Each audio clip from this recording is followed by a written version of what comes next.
أعوذ بالله من الشيطان الرجيم. بسم الله الرحمن الرحيم.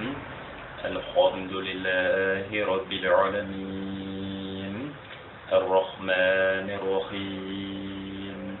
مالك يوم الدين إياك نعبد وإياك نستعين اهدنا الصراط المستقيم صراط الذين أنعمت عليهم غير المغضوب عليهم ولا الضالين. اللهم صل على سيدنا محمد الفاتح ما أغلق والخاتم ما سبق ناصر الحق بالحق والهادي إلى صراط المستقيم وعلى آله حق قدره ومقداره العظيم. رب اشرح لي صدري ويسر لي أمري واحلل عقدة من لساني يفقه قولي. الحمد لله الذي لا إله إلا هو. الحمد لله الذي أتم نعمته علينا. الحمد لله الذي أخرجنا من الظلمات إلى نور. نحمد الله الذي أشرفنا بشرفة القرآن. نحمد الله الذي أكرمنا بكرامة القرآن. نحمد الله الذي بدأ الخلق وسيعيدهم. الذي على كل شيء قدير. الذي يفعل ما يريد ولم يفعل ما يفعل. نحمد الله الذي يولد ليل في نهار ويولد نهار في ليل ويخرج الحي من الميت ويخرج الميت من الحي ويرزق من يشاء بغير عباد ويرزق من يشاء بغير حساب ويرزق من يعصيهم ويصبر على من يعصيهم. نحمده ونستعينه ونستغفره ونتوب إليه ولا نعبد إلا إياه ولا نستعين إلا إياه ولا نتوكل إلا عليه وإنما هو خير ناصرين وعليه فليتوكل المؤمنون وهو ناصر المتقين وولي المؤمنين وناصر المؤمنين. ثم نصلي ونسلم على حبيبه نصلي ونسلم على رسوله نصلي ونسلم على نبيه وعلى أهله وأصحابه ومن تبعهم بإحسان إلى يوم الدين. أما بعد ونعوذ به من شرور أنفسنا ومن سيئات أعمالنا ونعوذ به من شر عدونا إبليس الرجيم وأوليائه وانصاره وصابه ونسأله أن يفتح لنا أبواب نصره وأن ينصرنا إلى الحق وأن ينصرنا على أعدائنا أن يهدينا إلى الحق وأن ينصرنا على أعدائنا قوم الكافرين وقوم المنافقين وقوم المشركين. أما بعد ولا تنبدي أنسك لا خير لا ألا ما ولا خير لا ولا نما فصنا أم بتراتا لا juillet kalo tile 19 san 2026 ni maka sɔnna an bɛ tarata la juillet kalo tile 19 san 2026 inshallah. O la nin wagati na kulo b'a ka kalanden a n'aw baden ala ka diinɛ na n'o ye Isiyaka Darse ka bɔ Sikaso mara la ka bɔ Sikaso dugu min na o ye Kilela ye ani Sikaso cɛ kilomɛtiri 45 a bɛ Sikaso ni Kucala cɛ n'o ye kalanden karamɔgɔ ta ye ala ka diinɛ na ala ka diinɛ na. O la nin maka sɔnna n'ala kɛ mɛ ka walanda min nɔgɔya bi inshallah an bɛn'o da ala ka mu'minu kulo kan inshallah rabbi. Wala yano chamba sinzina ala tɔgɔ ma wɛrɛ te ala min kɔ an b'a daminɛ ni masa tɔgɔ ye masa min ye fɛn bɛɛ daminɛ ni fɛn bɛɛ ban ka ala min to yen ama sinzini masato koy ala min jola na yare ni ngakla ka jona ka join amba da benan so tigala to ko barka mai masami fen beken so to yare ni ngakla ka sabali ka yare to ama sinzini masato koy masami ton so to yare ni ngakla ka ton kharam yare bakunka ala min se fen bela ko ta ala min kan na kala ka sabali aka jonka ay hinake oka ajuguna ni oklala ka so kadaka aklala ka sabali kada oka ama sinzini o sabali masato ko barka mai ama sinzini ala to koy foi sega foi ken mata mi ngaji ate ama sinzini o setigala to ko barka mai an sinzini ko ni mata to koy ame kishin na mani ni mata fe ka ke muhammadu kan anaka so o ko pa meta ngani ni dalba mata fe ka bodanga to kuna ngo tora mano iblisai anatiru anajinyo anabadum amabad wala sam badi no wati na okulo baka kalambi ana obadi ala ka dina na noye isiaka darte ka bo siga so marala ka bo siga so dugumina o eklelai an siga so cha kilometro binanzuru abe siga so no ko cha la chet inshallah ne ka tin titri de la maba ina ko ya titri e jogon ko darte ani Maroc arabu ka histoire ashiro darte ani Maroc arabu ka histoire o ya titri folay a titri plana jumai a siga titri wala ta minte oy a titri plana jumai a titri siga ke darte brigade ma biographie en bamara ou bien mon histoire en bamara o ko la na ba ne re join asira a titre do se gake ne ni Maroc arabu ka histoire o ya titre do a jati e plade ba a titre plade na video kele de do a titre kele o ye mbali ko ne ni Maroc arabu ka histoire o ya titre polai a titre plana jumai ne re do to ko ne join sabu a bebe no kono ne mi ke Maroc o be bolikete don to ko kan walma nganya na ma o se ga do akono sabu ne mi ke Maroc o nganya na ma fam do me o se ne ganya na ma be o ma la na plan ne ganya na ma kaseti sadir ndoni kaseti walma ko fali kaseti wala mana ke togo ni wakati ni mi ke Maroc o se bala asiro la na ba ni o kaseti de a titre de ko ne era don to ko ma biographie ne era ejwa asiro sabu ona paka bon ko sabe ma dola ni ne dona ni la na ba don o ma de la na ni fo e ito mena jogola mais ni ta don e bon kulo ba ma tana ni ta don jondu ay mu ke abolami mo ya soro ay mu ka ala ka dina na ala ka ni to lu shi do ba yi tun le du don asiro mais ni o pedo ni ba yi apa mbe no wa egolo wa ma doni be no wa egolo ni o pedo o de la ba de akam ka ta tin glam ka di la me ba ma ka tikri ke ko nyere don tugo mena da mena de bim bangisan ka bin bangina sami la me ba ka da mena osma fo kana blame sigoro mena 600 ashiro nyemi ke okono mena olu de da ikulo kan kuma bala ka toroma do amisa ma okono ibi na do mo na ne nyere don ka titi nyogla ko dima na fa bala nya na fa do odla ne aglan ka dima ashiro la ba amena da mena tugo ama da mena de pinyere bangi sana kana blafo ame sigoro mina 600 me do akuma ba kono inshallah wala ne ta gatla yorami ira ka do ne join ni le do ka ba osman lawo de katiti la nyini asiro lana ba ne bangi na di le 5 septembre 1994 asiro bangi na di le 5 septembre 1994 septembre kalu le duru sam bakele kema konoton bi konoton annan asiro septembre kalu le duru sam bakele kema konoton bi konoton nan ne bangena au sein de la meba le 5 septembre 1994 à 0h55 minutes 0h55 minutes centre principal de santé de Clela bangena dugu mina la meba o yem fa dugu e Clela asiro a dugu to ko Clela mbangena e de la meba na rebe bo o dugu de la nye fia ni ye ne sen fo de la meba asiro ne fia e sen fo de ne sen fo la meba mbamba so ma to ko o e ko rokia bengali o e mbamba so ma to ko o rokia bengali o e mbai asiro mbamba chema o to ba de Tenzi di Yusuf Darte asiro Yusuf Darte ou bien Tenzi di Yusuf Darte o en bangba chama to ila meba asiro ni en bani fai batran yara koro la meba bawolo la ne de lagare bawolo la ne de labai bawolo la bayatra kan bawolo la ne de labai na ni bayatra de kandu ndon numbe o en banjin dumi asiro la meba oro mana boy na pied de ne bagina 94 de 94 kanabla 2001 o esa olo blande la meba kadam na samba kele kema kono ton bi kono ton nan kanabla samba bla anikele o esa olo blande maintenant ne kalam damene di samba bla anikele 2001 samba bla anikele 2001 asiro la meba 2001 de net kalam damene no école kalay nya fi ma madrasa ken ma fui yes babu kalam diké à partir de 2001 ñoo kalam damene la meba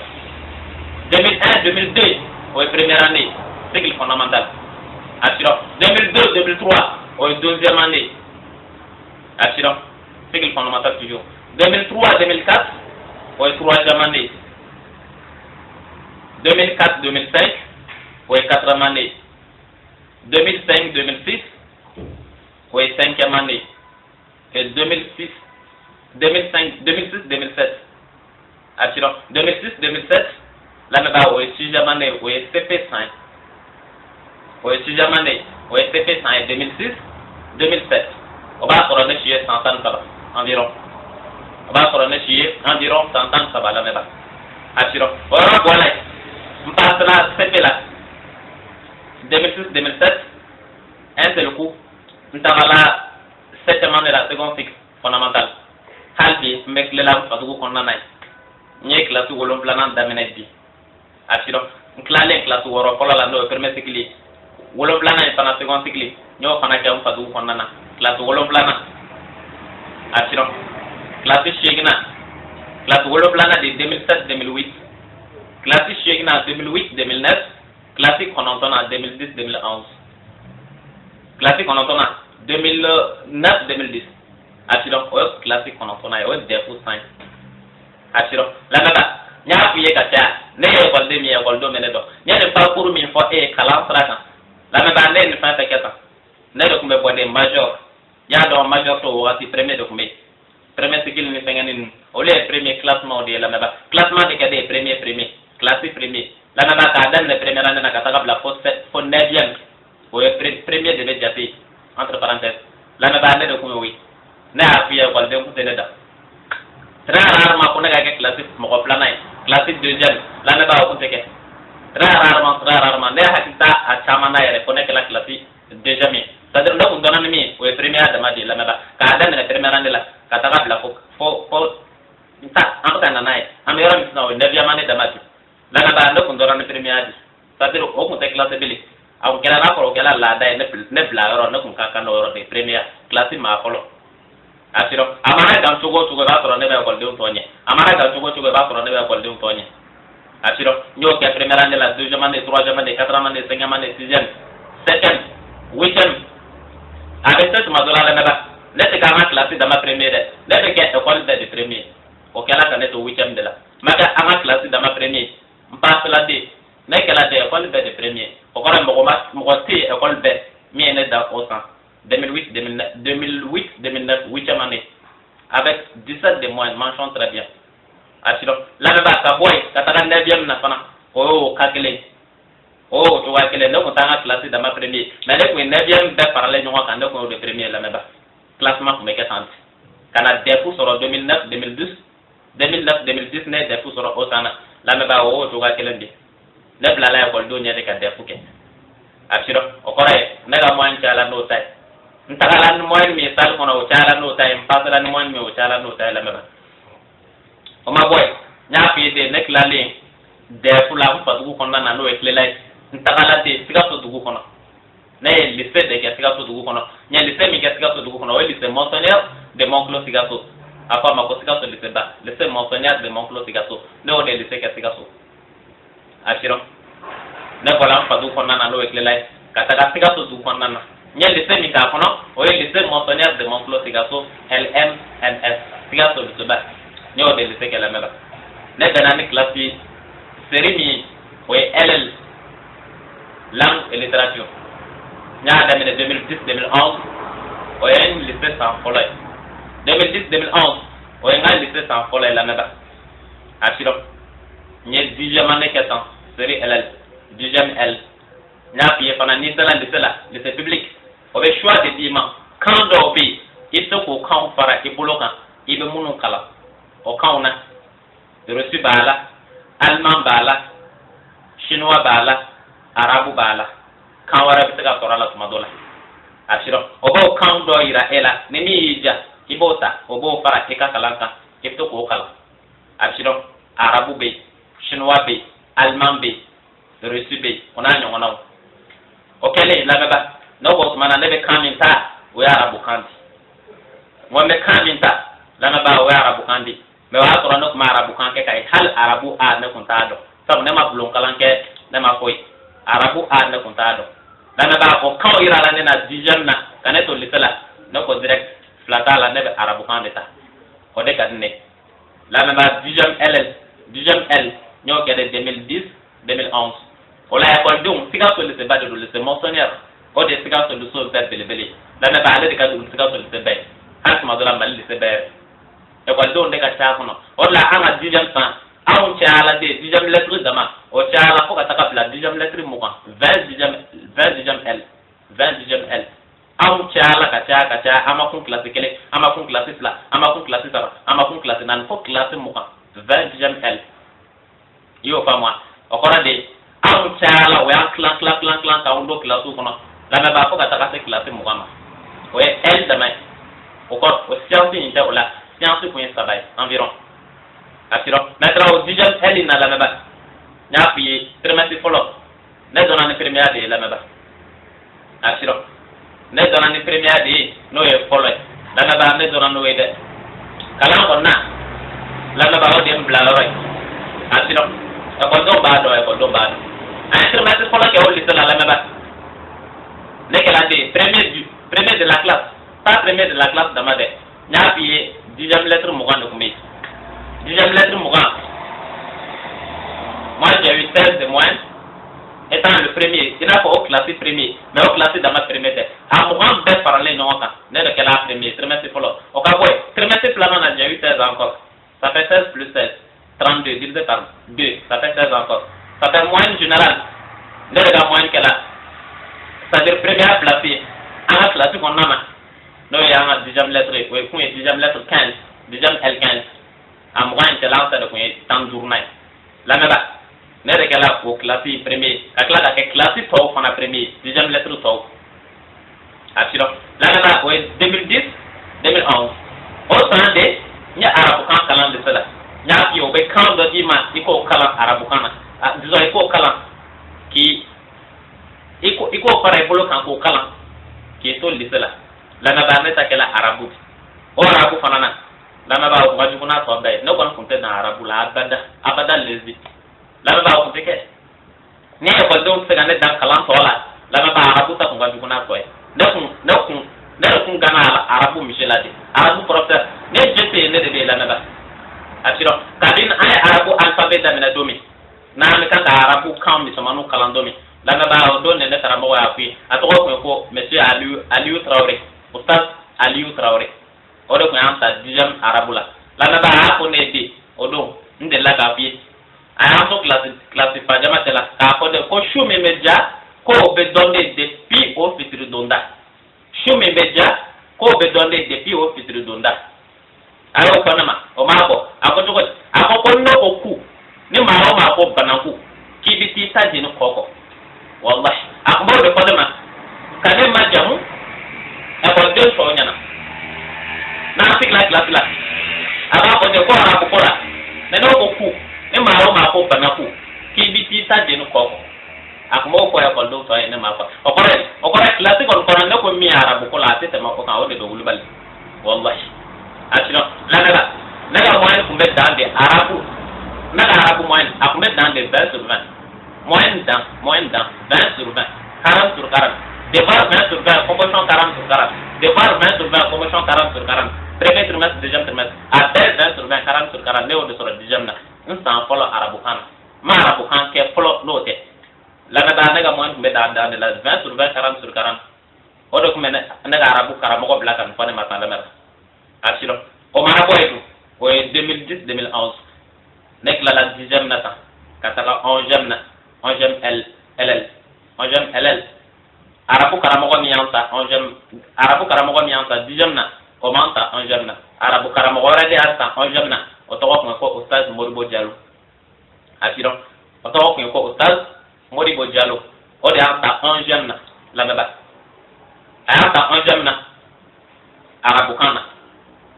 asilo ya do nyemi ka arabu kana 10e na ya ide 11e fana ay kalam fana da mena la meba o e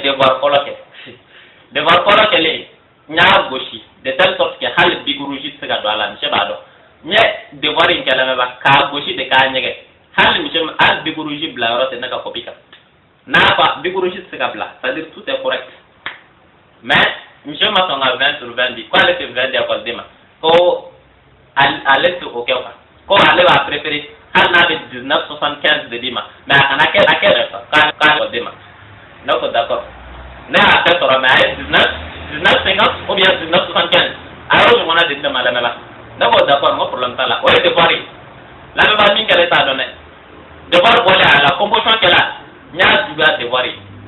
de voir ta là il y a la bigorologie non ma bla ko ka te veni composition ta là nya mi que de voir là nous du gars nous composition ta du gars de voir ta au de là a ma te ga banga na di ola a ko chan là notre yura se ga di ni 20 c'est-à-dire notre est notre dit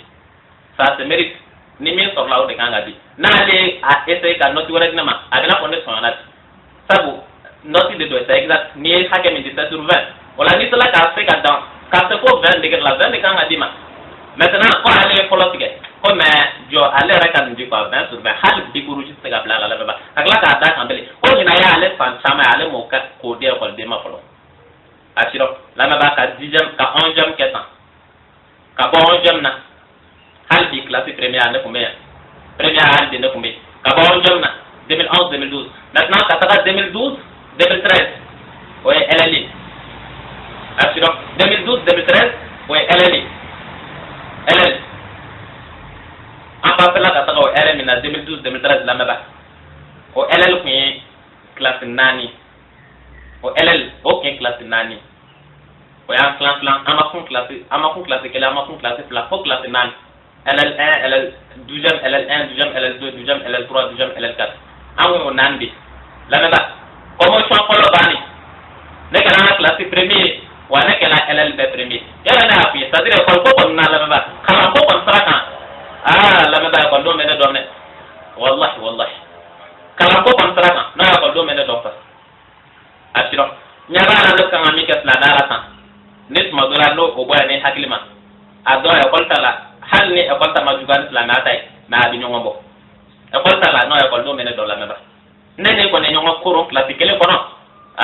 barabi bolude hal ni fi aka classique korole de premier na nyongo sura classique le mono e bi nyina premier ko wallahi asiro la gaba terminal la premier folo ne que la classe premier pas classe premier damade classe nani na fi classe nani de kono ne que la de premier premier folo o ka boy premier plana o jugala ne folo la meba asiro premier folo la comme ça folo ne moi mi soro la c'est environ 14,51 environ maintenant deuxième trimestre il y a 15,75 b 15,75 maintenant na fait parler nyonga kan la meba ya soro ne ya na ta ka pakistan kono ne do kumbe benye bakela benye anga série LL ne do kumbe bakela benye le se kono flo asiro o de la ya na pakike o ya ese ka concours do organiser nyonga te o ya concours do organiser an nyonga te o kan concours modèle du mai arabu kan concours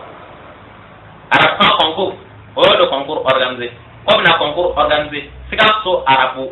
école bien ben nyonga te sikaso arabu école bien ben nyonga te arabu kalana école bien ben maro ma be kibe arabu kalam sikaso du kono na école dina ko na am pe para nyonga ka sujet kelembo kasika ka lage am be la jon de arabu kan do ka tena be la me ba o do organisé ko obino ke sikaso du kono ka sikaso du école do be para nyonga ka arabu concours ke ko ne mo ko mi sala ka beda ko Soudan so de donc automatique là-bas o y'a organisé an y'a kɛ lycée Monseigneur là-bas o Sikasso école bɛɛ ne de kɛla bɛɛ premier avec 17 de moyenne mention très bien assurant Sikasso école concours a tɔgɔ d'arabu kɛla bɛɛ là-bas o y'a organisé da ne kɛla premier 17 de moyenne mention très bien assurant o kɛla Sikasso dugu kɔnɔ yanni bac cɛ o ma bɔ yen o kɔfɛ de bac kɛla là-bas an ye bac kɛ 2012 2013 n y'a f'i ye fana bac résultat banni an ka lycée bɛɛ faralen ɲɔgɔn kan an ka série dama tɛ dɛ an ka lycée bɛɛ faralen ɲɔgɔn kan série LL série SE série SB série SH an ka lycée école min bɛ bac kɛ lycée Monseigneur kɔnɔ a ka ca ni ba n'a si hakɛ t'a la sabu Sikasso lycée ba de don a bɛɛ bɛ cɛ ka k'a kɔnɔ de a ka bon o y'a tɔgɔ d'a la ko lycée ba a ka bon de i bɛ école cɛ ka k'a kɔnɔ de ma classe hakɛw f'i ye classe 20 walima classe comme ça a ka ca de classe caman de b'a kɔnɔ là-bas école de bac k'a kɔnɔ 2012 2013 ne de bɔra école bɛɛ premier le major de la promotion bac 2012 2013 lycée Monseigneur de Monclo Sikasso là-bas mɔgɔ si ma bɔ école na k'i ka moyenne caya la ne ta ye o école tɛ i b'an ka série la o i t'an ka série la o i kɛla SB o i kɛla SH o i kɛla LL o i kɛla SE o là-bas ne de bɛla bɛɛ ɲɛ ka bac tigɛ assurant ne de kɛla bɛɛ premier o la ne y'a f'i ye o passe cogo de ne permettait n ka kalan kɛ jamana kɔ kan n ye bac min kɛ san là-bas o passe cogo de ne permettait ne passe la ten mention bien 14,77 mention bien 14,77 là-bas o passe cogo de ne permettait n ka kalan kɛ jamana kɔ kan n y'a f'i ye fana ne bɛnna ni jamana min ye jamana kɔ kan ko n bɛ taga n ka kalan tɔ laban là-bas o bɛnna Maroc de ma o la ne ye kati titre kɛ n ko ne ni Maroc arabu ka histoire assurant i bɛna dɔn kun min na ne y'a titre kɛ o ye là-bas i y'a dɔn ne tilala lycée la sisan ne kan ka université de kɛ sisan maintenant o université n kan k'o kɛ jamana kɔ kan maintenant an ka fɛnkɛ bɛɛ faralen ɲɔgɔn kan parce que an kan ka na san min i b'a sɔrɔ jamana caman bɛ yen Maroc dama bɛ yen Maroc bɛ yen Algérie bɛ yen mais Faransi sen tɛ LL la LL sen tɛ Faransi ko la LL tɛ taga Faransi n t'a dɔn pourquoi maintenant o de y'an bali an ma se ka taga Faransi o y'an bali an ma taga Faransi o tuma na jamana tɔ tora 2 walima 3 Maroc Algérie ani parfois Tunisie maintenant ala sɔnna de n ka na Maroc wallahi ala de sɔnna n ka na Maroc sinon ne tun kan ka taga Algérie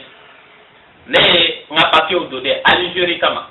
ne tun ma n ka papier don Maroc kama mais n'a ala tun ma sɔn ne tun ka na Maroc direct ne tun bɛ taga Algérie sabu minnu bɛ na Maroc olu ka diplôme a tɔgɔ di olu ka moyen ka girin ka tɛmɛ minnu bɛ taga Algérie kan ni bɛɛ ma se ka Maroc de sɔrɔ Maroc de bɛ ɲini fɔlɔ mais ni bɛɛ ma se ka Maroc sɔrɔ i b'a ye minnu ma se ka Maroc sɔrɔ b'olu bila ka taga Algérie o kɔrɔ Maroc bɛ Algérie ɲɛ quoi automatique n'i taara i ka dossier bila Algérie la ka sɔrɔ e ka niveau ye i n'a fɔ Maroc mais i b'a dɔn direct i taga Algérie de ma a t'i da yen bilen e kan ka taga Maroc mais i taara bila Algérie cɛ ma donc i taga de direct e de bɛ kɛ olu tɛ f'i ye bilen ne ka dossier bila yɛlɛma n t'a dɔn fɛn min y'a yɛlɛma k'a munumunu k'a bɛn Maroc ma juste ne taara ko n bɛ taga n dossier déposé lamɛnba k'a kɛ Algérie ne b'a fɔ a ye ko dossier déposé nin ɲɔgɔnna dossier n passera position min k'a tɛ déposé Algérie la k'a taga Maroc et puis a ko fɛngɛlen position min na ala sen b'a la mɛnɛ wallahi lamɛnba ala sen b'a la i bɛ n'o dɔn de kɔfɛ assurant o kɛra tan dɔrɔn ne ye Maroc bourse sɔrɔ ne kan ka taa n ka kalan tɔ kɛ Maroc en quoi en droit licence fondamentale en droit assurant ne kan ka taga Maroc ka taga n ka kalan tɔ kɛ mais kalan jumɛn n y'a f'i ye ten ne tagalen Maroc ne ma taga kuranɛ kalan na Maroc dɛ ne tagala Maroc ne ma taga hadisa kalan na Maroc ma taga port kisɛ kelen de la lamɛnba min b'a bɔ silamɛya ye hali a miseli turnɔ wallahi n'i y'a ye ne kan ka silamɛya fɔ e ye sisan o y'a ala de ye mais c'est pas Maroc ayi o b'i kɔnɔ pele o b'i kɔnɔ koyi a b'i kɔnɔ n bɛ ka n'a tɔ wulibali de d'i ma sisan ni ne kan ka silamɛya fɔ e ye sisan lamɛnba c'est grâce à Dieu ala de sababu de don ala de sababu don mais pas Marocain dɛ i bɛna tɔ ɲɛdɔn sisan o kɔrɔ ye di o kɔrɔ ye lamɛnba ne taara Maroc kalan min kama o ye droit kalan di o ye droit di a bɛ fɔ ma tubabukan na droit bamanankan na i b'a faamu ni min ye o ye juge ka kalan sira ye ne kan ka taga o kalan de laban Maroc assurant lamɛnba au point de Netagala Maroc de 2013. 2013. Assurons. Netagala Maroc 2013. Précisément, le 26 septembre 2013 à partir de 12h. 26 septembre 2013 à partir de 12h. La Maba, Netagala Maroc au centre. Mon Kalakama, droit Kalakama, nous et juge Kalam. Assurons, nous et juge Kalam Traï. La Maba, Netagala pour Kalam de la Maroc. Mais pas pour un Kalam, Walma Hadisa Kalam, Walma Femere Kalami Babot la Naï aussi. Au moins, pour la Maba, Nyafi Pana. Au Maroc, il y a des sens, ça va des Kama. Au point de la Ratagadi, Ratagadi, ça va Kalam au Maroc. Au sens, ça va Kalam. Akumeke droit de la no juge Kalam. Nous, ça va Panake. Kadem est en 2013-2014. Canabla sans plan en 2014-2015. Canabla sans plan sans savane en 2015-2016. Assurons 2013-2014, 2015-2016 et 2016-2017. 2013-14, 14-15 et 15-16. Assurons, voilà, sans travail la même. Classe follow là, nous, les premières années, sans déclarer clarof là, de la café. Université Kalam, à Pochon Chamabetan, surtout à Maroc Lama, sans travail, avec la déclarof là, on correct, sans comment, avec clarof là, clarof là, à vous ma semestre 1, clarof là, à vous ma semestre 2. Assurons, semestre 2 donc. Maintenant, la première année, oui, semestre fly. Deuxième année, oui, semestre fly. Troisième année, oui, semestre fly. À deux fois les gens, oui, semestre war de la même. Assurons, semestre de Corée. C'est-à-dire, aïe, kalau daman ke kalana, obo kalanjo. Ka examen de quand kaple, ka test kaple. No bana, obe kalaware kabele. Ka soroga examen plana ke owe sambani. Maintenant, follow à quoi ma semestre 1.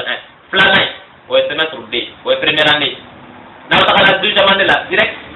On t'a fait deuxième année là, semestre 1, semestre 2 là. Ayab là, semestre 2 là. Deuxième année direct, on va faire on va deuxième année, ça c'est semestre 3 et semestre 4.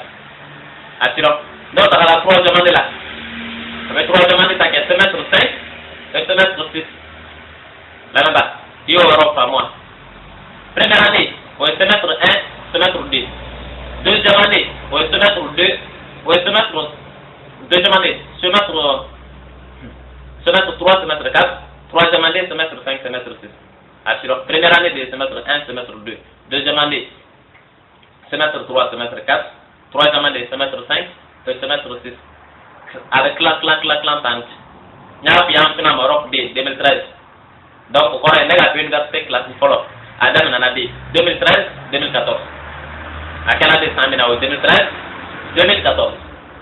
Assurons. 2013-2014. Là, là-bas, on a une université sans follow. Il y a première année 400.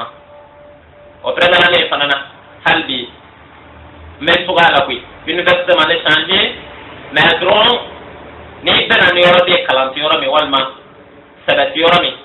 ni ma pratique, ça va être un abouchi, et là, au bec à Assurons, Halbi, ça va cobi kono, mais ni ben en la paratiora, mais walma, ça va tiorami, au de faire qui va à Poussou, à ce qu'il y a pour Coroli. Faudra que la union en a nous demandé. Yo, union en a nous connaît soro, parce que, n'est n'a pas toi, even à toi, n'a pas la dégré la vie à don. Ni ko de temps me fanga mi fi ni bara nege bila masalan mais bara ke mina nyana ma tibolo ibai nege bila na sega ke wala ite bara ke ro nyana mana ibai nege bila ma sega ke o nyoma nu de ne soro contrairement au Mali la a bara ke ro be ti abe ka be nye mais ni problème mu be ni sala ite na nyedo maintenant là là o 2013 2014 o en sample université là nya bi pana université pana Karanyana, Nyadima, Madima, Kalankama, Nyadima, côté religieux, à la place de ta mais n'est la surtout, à d'abord avec ma surtout. Assurant, n'est la n'a pas dit. Ça y est, ne sera Maroc, la n'a pas là, Nyad d'abord de Kamapa, mais pas quand on vit pour état. Quand on vit pour état, il n'a pas écrit ou bien, mais quand tu as appuyé ça, au fait, la même bama ko be rondo la amena so roma nya tata di matane abe kundi ame kana se romi masisa ame kana se romi masisa nya da bode kama ko ase ga chon ka ti ma ko anga soro da adamene wala yera singa ai hakilla am kan ataka maintenant na sala wala ma direct ba soro ya kapte mais reste ga nan tigi ko tun ka kon de na soro marok la fama adamene de ka cheminement de suite ibi soro kana do mi na soro marok asiro la na ba o bolé ko fe 2013 2014 o ya na université première année en S1 passé maintenant SD no est sans la Europe la nay nya fi de o wati de ne Qur'an kalanda men asiro o wati de ne Qur'an kalanda men ne ki ma on ne Qur'an kalanda men nya fi e karamo ko mane kalam Qur'an na malla ne karamo ko mane kalam Qur'an na mali era la no kun ta do Qur'an ay muy yanne no me malla ko mami ne kun ta do Qur'an ay muy nto chama pia ne o fi nga kati to kono apokati ma ko ne tubi choko ka dos la nala asiro tubi choko ka dos la nala o bo kati to kono Qur'an ko ne penga penga mais le wala na mena medima ma fi dama semestre 1 bani la meda semestre 2 la ne Qur'an kalam da menet Qur'an kalam indo ya do ne tagala de Maroc droit kalam de kama no e juge kalam fra e fama ko kalam fra o e juge kalam la ba ne tagala de Maroc o de kama spécial abisilo maintenant côté religieux mi est la na koy la ba Marocain re ta do net la na do to kon akon mo ka ba ko ya pa ko bene don trop la ba o bene don net akon ka ba ko ya net la na do to kon mais ka ko bul de ne kala la na la ay hal Marocain to songa ko ka ne ne kala la na la to kon kele atu kala ya wallahi la ba o ko me ka ba ko ya no wele ke to gay ade ko do to ke to ga o ba dan ke to ga kele ne ko be spécial mo to tiga kunte de ne de bolo e ko to be ne ko to be o ko na jama kulu be parler no wata surtout duno la ba hali Maroc musulmanu wal ma Maroc muso no e politique kana tenema o be fane kan fa o to so politique do ne bolo sabu o ko no ne bro ne donga bo to tela ka tinga ke na ko ni ada mana mo goyo ka ala ka dina kama hadi wa mi samanu di asino ona nan do sababu mina am kan ana no sababu di nate ne Maroc ko kama na kan plana ko la de la meba mo fiye pourquoi pour que e kala na ple kono o de le plan mi ke Maroc ko de ne plaka plana donc mais na do benya na ka benya de pièce asiro o la ya sirke ko ne Maroc arabu ka histoire ibe na benya do ça la meba o de o SD na no e première année SD damene nya fiye tanye ne kala Qur'an na o SD tigi ala de la meba ala de kala Qur'an na asiro ne Qur'an don la meba ne kala mo be na Qur'an ko la wa ala abana ala mi ka kira kalam Qur'an na ka sura ko tabal donde la ba wa ala tele de ne kalam Qur'an na abana kuy kana kuma ta kana kuy asiro ala mi Qur'an do kira la ka sura kira ko tabal do ati sega kalan ka sega tabal ke la ba wala kele bi ne Qur'an do wala kele de sababu sunan ko Qur'an do la meba meda kuma me bi me ko ala de ma fiye de e bo so mi soro ne la tuma jume e bo so mi soro ne la de nya fiye de on est Qur'an kalam damene 2013 SD on va se rendre chez 100 wolof là comme ça asiro va se rendre chez 100 wolof là environ parce que dès l'université première année que ça mis baki ne chez 100 wolof 12 plus 7 non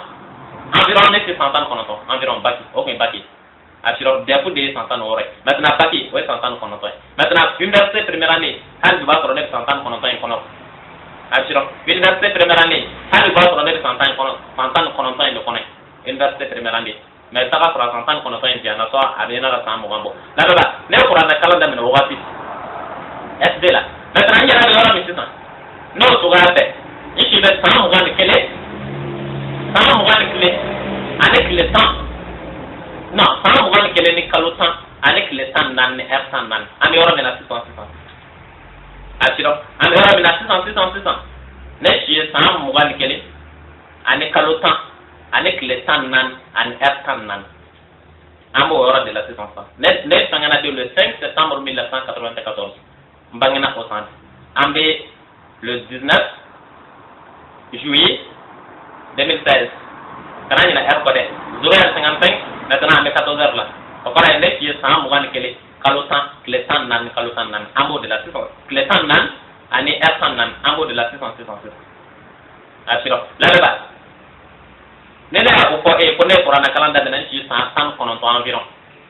san kono to kanto maro SD premier année année ni sisan ne ci san mo kele o san jole qur'ana kala san jole qur'ana kala san pla qur'ana kala san pla la ba san pla se ga ma pla ka qur'ana do la ba e qur'ana du pla juma de ka du de san pla ye qur'ana kala na juma de madrasa la wal masan ya kala san pla ka qur'ana do la ba yo yemi e de la ga ma e ka qur'ana do san pla la ba o tene abada san pitin ya de ka kala arab san kala ni fenga na kitina suran kala yango ka korodo et puis ne tati wala la meba ne ko qur'ana ye dron c'est-à-dire ne na kala mba korodo direct automatique de do ka akorobi maintenant ça je m'a de boira ela o bega te ga nyongo suran na san pla la meba ne o de ko e ne ba do ne joy atiro wala ne ba bi wala de ne kala qur'ana na wala ne ba qur'ana ko e direct ne ta fi ya badam wala ko tan qur'ana kono aish sabu qur'ana ka ta oma ne ta fi wala ko tan qur'ana kono ba fi da ala ko tan qur'ana kono ne yoro indela ni yoro indela ni ye qur'ana fe wi yerege ibta ka bwa kan ba sore so bal do fana wallahi me wajulu ki yesande ma fi wala ko tan qur'ana kono ni yoro ina ma fi qur'ana quran durna ne aya bi sabana wal ma qur'ana quran durna ne aya bi nan ma fi yesam abi fana ni sagala de le ba sore la me ba o tuga o no tuga bet sans fla o la ne ki man wala de ne kala qur'ana na lamba ni qur'ana kala da me no sd la me ba o te première année bani maintenant deuxième année la me ba ne se kana ala ka dina na de wallahi ni nyano sura ala ka dina na o deuxième année san sabu wa asro ni akili ben tubi to gola ni tubi to ko e la nal o ko tamana to mi ibo sura ka te wera kono afo ka te ma ko ne tubi to ko ka dos la nala ibo ka te sura ashiro la ba o ko bole mi ne tagan deuxième année la ba ala ka dina kama do ne nyanna deuxième année la dara ko fe kon ibina adanya don c'est sans wallahi abina abishiro ibina do ma de ko ja arabu male kalam la nala mais non au dima c'est ça deuxième année la ama la première année la c'est ça la me ba deuxième année au damene S3 S4 deuxième année ne fladé S3 S4 mais na ga c'est deuxième année la me ba kali ala to première année la arabu folane la me ba ko arabu ka la na ka bu walma arabu ka dina ko ka bu arabu besan na ko ko mbolo arabu yala manaka ke meleka we so ka la na fe ja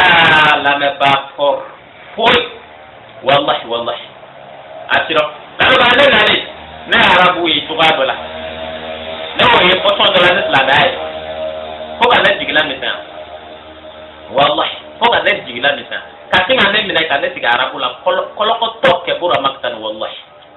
atiro la ba ne arabu ka la mai sukma amorok lama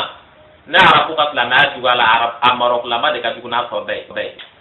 atiro la ba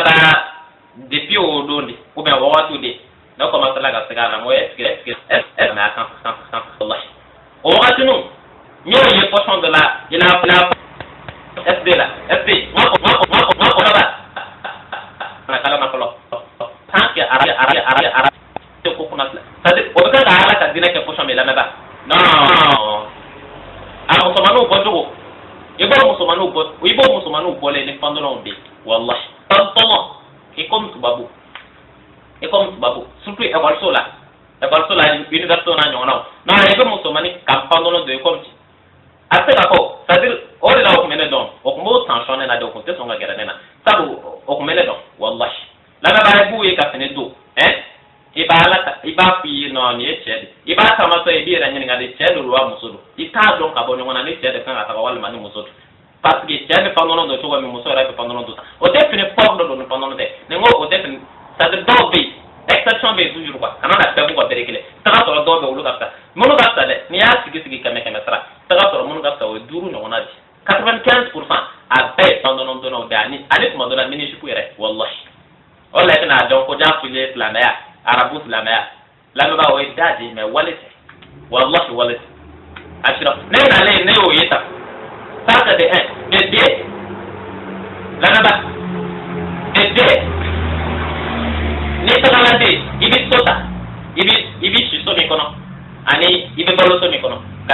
Qur'an ibo to sara ibo Qur'an o fasir da sara lamaba arabu de fana ni fana tagala so ta arabu mi fe ni mi nga so ta ki bo sara kalo kono o ga bare mi ta do o ba ko de ko ni ta sa de ba nyongo ci ko contrat de ba nyongo ci contrat de ba nyongo ci un contrat journaliste contrat sangele di mais ça o contrat na lamaba o ba ko de ni so ta ni bi na sara wazuru ameka nye ni so ta ni bi na sara wazuru ko tuma na ka sa ba contrat ka bi na sara de wafla ibi na famo ibi na arabu do wallahi ashiro ni so ta ti ibolo ni bi na so sara de kalo kalo wazuru aba ko de ka sa ba contrat ka ki bi na so sara de kalo kalo wafla ibo korodo o koro de ni wazuru in sala contrat ka impôt de bi na sara ko impôt de sara de na kala wazuru o to ma o impôt sara ta kacha mais na kala wafla o impôt sara ta macha o to ma de la abi wazuru mine ma abi wafla impôt sara wallahi ole aba wazuru impôt sara abi wafla impôt de sara o jona ola sotugu jogo be fla a sotugu la mo mono bu ka so di école doma walma mo goroma la maba o jogo yi maintenant sur ma tene de ma ne tene ko wa ko ne fana taka ketan no ko jon Allah akbar faruku de do kuy ne taka ketan sotugi ko maro ko lu kuma tala na ta ne ga contrat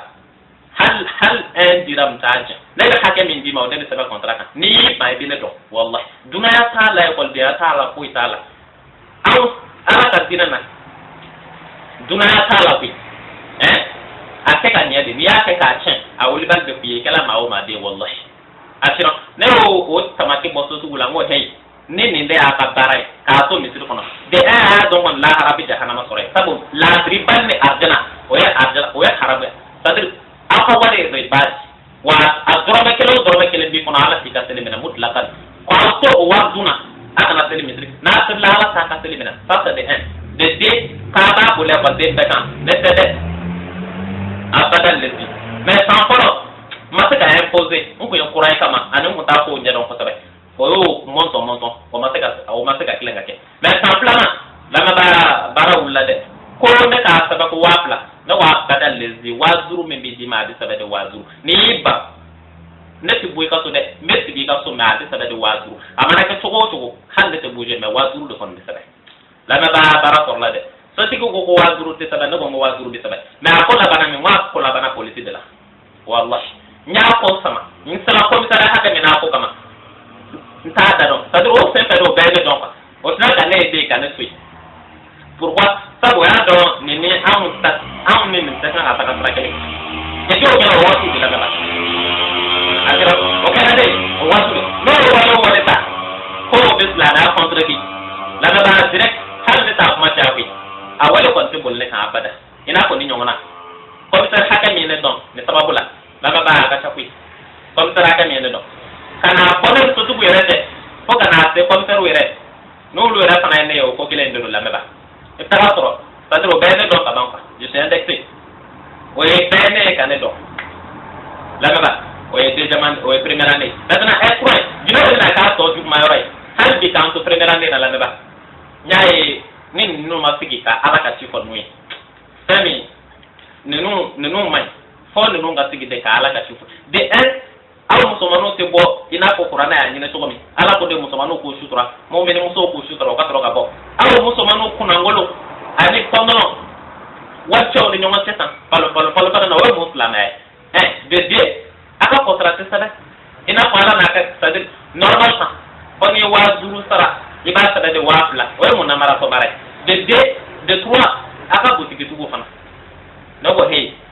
mo eske aka tan mo ka no sigi ka ala ka wuli bal ko nui ngoni man no sigi ka ala ka wuli bal ko nui tani no be kan ami ta tan tesla nai la ba ne de permeti no vola ma tanto per manande la sd ka ko o malai do ne be maroko no arabu ndo we ka ala ka wuli bal ko ka ko no mo ja ko la arabu ja kana ma ko asira la ba ne arabu wele di no nto no ma mo dai nyala ben ko la mine ay jota ne ka arabu no wele ngala ka dina wuli bal fu ya na kala chekele no kala obu fa ka fu e ka gele no mo tuga do bi wale mi konna no sallallahu alaihi wasallam ko wallahi ane dugu mina o bi ane ka mina la ma ba ne a decision ta den kele personnel sabu ala be ka banne sara ne joro asiro ala be la be banne sara fa nya bi sara sen tene ka karasere skula da do to wala sara sen kala asiro ne sara ala ka tinana wallahi ne de ka arabu ngombe arabu nu wele ko sigi ka fu yo be wale mina tano ma da la haro be ta jahannama kono wallahi ana ka kimina nya poloda nya ko ya to kele ku me ne mo ko kele ku me o ku me ne do sabu o ku me de ka wele ka ta ka sigi rodola ne tele don sela ko be dumunu dama ka tro ka ko be wajul kan ko wal ma ko be ay se ka wajul kan ko comme ay dunawi o baye se yorondo bo bole nako yoro public no wana jamana jere yoron o bo ke dro be dumun dama tele de woni jama sadir do bayo pe no kala o ba sigi tanga bi saba no wana o bo wajul no wana kan o se do ne do sadra ay no don kwa metana na ma ko jola o fanana atoko ko bu shaid no ka mango mana ngo bu shaid ngo e ba ke to ko misisan na ma ko ba o bela na o be dele kan wele aka ko wajul kan ko bi na ma ko ba ala ka wajul kan ko ala ka dirana ako no ko wai no ko ngo mana ngabe mi ke ona ma ko bo bela de ni doy ni erin ane ni yorena ngara aka ese aka to fara nyota ngona bi no wele akana apeka ko bi de waka misir almami do faroka o lu kana kam beshiri ala ka tigala te la meta aka ya me no ngo pronta la ngo wele ayo wele te ka fu ye kono makubula wallahi kono makubula la meta jaye ko me arabula nta da kelendo nta ga fu ye ngone mo ko hakende do akon ko macha abshiro akon ko macha ya ne ka taka o wajul kero la na akon to ngondo ay ngoy ko tan wa arabu ni ke ngone fa ko sigi ngode o musumanu tika ka bokani de o musumanu o musoy de o ka so sara koy nente sade ite no wani ndu ko no kala ki ka sele menen ko ka wa zuru mena ko luwayo ka saba contrat kan ko wa plawo wa playe rebade wa zuru rebade na bi ko na ala ki ka sele menen haram mutlaqan wallahi na ko ngo hey ajo ami tu sigi de kan wuli bal kuyi o ka do tambe la baba ne de permeten kele nya ko to ngo do ngo boke o ko ko kan ni yara shi bane ko bi ni ma para tu bi faka ko ni ma para tu bi faka do ko ni ma para tu do be poson ki kon do ko ni ma para tu be muru tu ila do ko ngata ni kan en pe ngone ni be pampa si Allah akbar darte ka tra ala ka dilana ngon ate darte o de la kan an be ko ma ne ka ni si fokon na ko darte a ko ta ko ne ko mena faka taw na ko de ni o ko ne be yele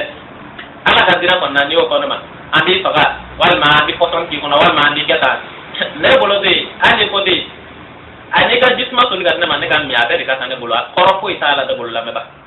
asiro ta ko ne de jora mi na ala ka dina ne ba joro do ni ma o ma tara na se ki joy ne ne enjoy se ke ne ma tara asiro la ba ne ko me tara ko ne se to ne ko de ni baro bo ne ko me tara asiro pour que ka fi ala ka dina na la ba fa ma si ko de tara mi ne ala ka dina na don ba si ko ne tara mi ne ala ka dina na la ba ne se tara wallahi nati mani atoko di ma dogaya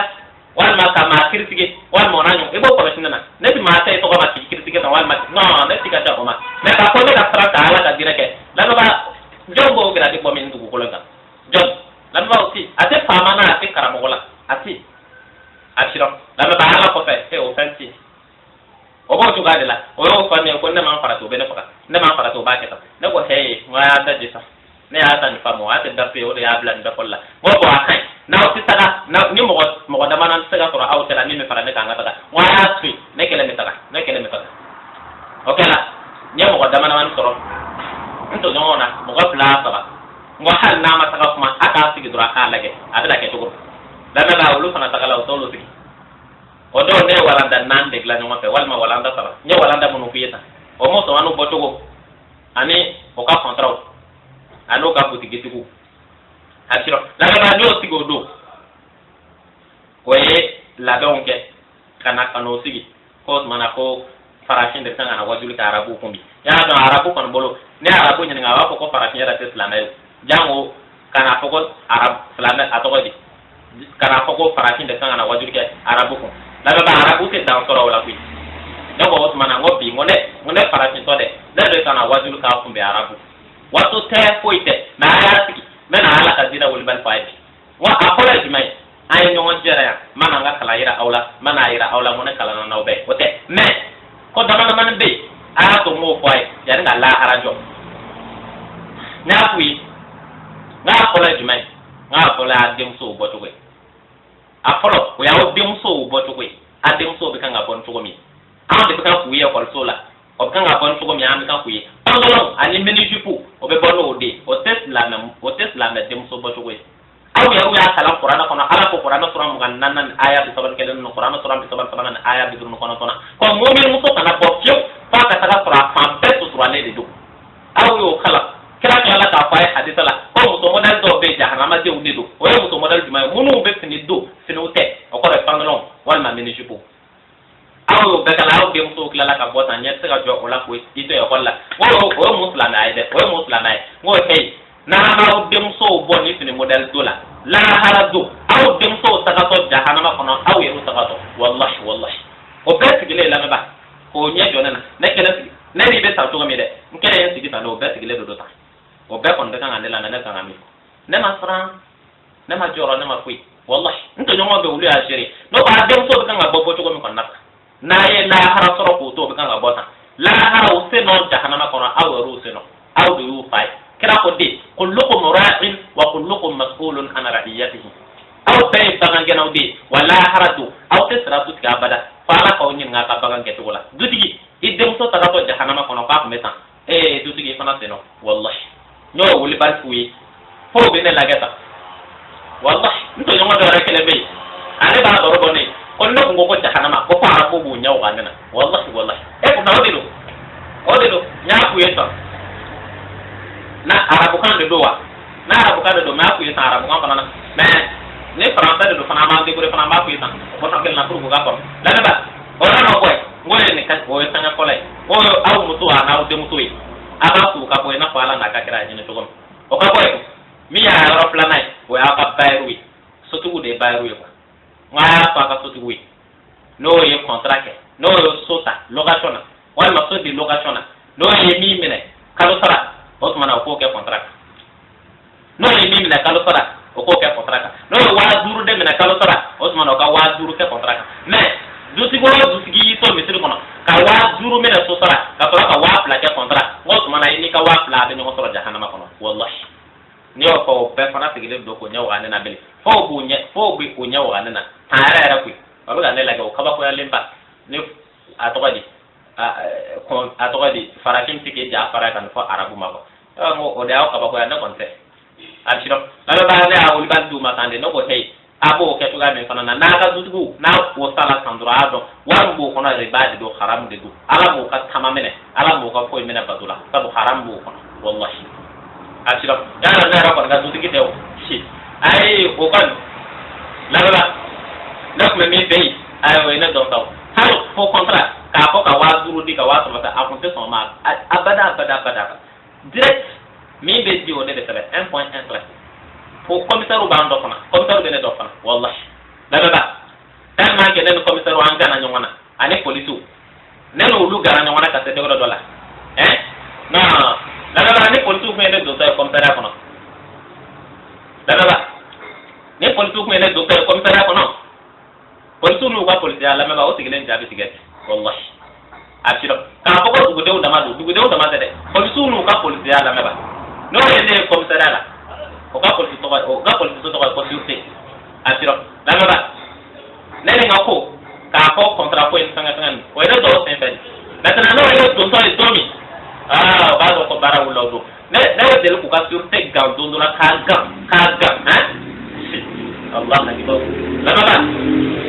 asur tebene no komtarai kada ngana ma ka muso be ne ka ne todo mo to la kada la do chaudi o do la meba asiro muso to be komtara la do la meba o be o to mo ne ka ko la di tam ne ka ko ko mana oluka sana pe sala ko ja para ka do chauda ma de wa ya sana pe de komisaire re akota ka la ba ale de fe aya ko kun cha ale de fe o kana ne ka kontra ko